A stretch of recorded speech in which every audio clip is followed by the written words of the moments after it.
Today we live in a world where it's pretty expensive to look good. You know, Ralph Lauren shirts are $50 a shirt and pants are like $30 for a pair of pants. So it's kind of hard for young people to find their style and find that style affordably. So what I want to do in today's video is go over the 5 mistakes I see a lot of teenagers making when it comes to their style. So the first tip that I see a lot of teenagers making when it comes to their style is buying items that don't fit. See, the thing is you're young, you're in shape, hopefully you look good and you're active. So you want to make sure that people can see your physique. People can see that you look good. By wearing oversized and baggy clothes, it makes you look shorter, stumpier, fatter, and it just takes away from your overall look. I believe that the slim and tapered look is the best way to go, and it's really going to make you look the best way possible. Now, the next style mistake I see a lot of teens making has to do with their pockets, their wallets. A lot of teens today are spending a whole lot of money on trends, things that are going to be out of season. So I mentioned the trend of oversized clothing, which is a very popular one that's going around.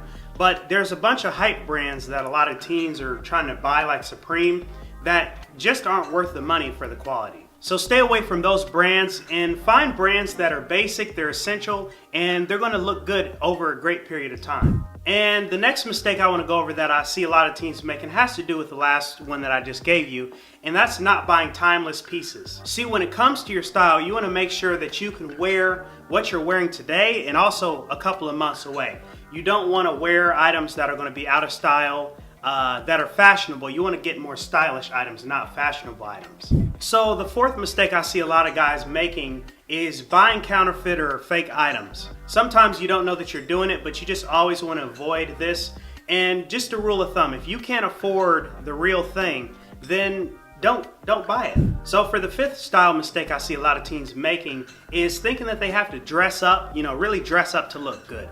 And that's just not true. You could dress casual and still look clean, you could still look dapper, and you could still look like a gentleman. You just want to make sure that you pull it off right. You don't have to wear a suit and tie and dress shoes or slacks or whatever all the time to look good. You can really just throw together, some nice jeans, a nice shirt, and that's going to do a great deal towards your style. And then I got a bonus tip for you guys, and that is money doesn't buy style. So a lot of guys think that, well, if I spend a decent amount of money on my clothes, then I can, look better than other guys. And that's just not true. What you want to do is make sure that you're buying pieces that are affordable and stylish at the same time. And that can be done by going to your thrift stores, shopping on websites like eBay to find, various goods, or AliExpress to find cheaper goods. But those basic items are still going to be stylish. So you don't have to spend like $500 on a watch when you could get the same quality watch just without the brand name for literally under $50. So I hope you guys liked today's video, and I will see you guys in the next episode.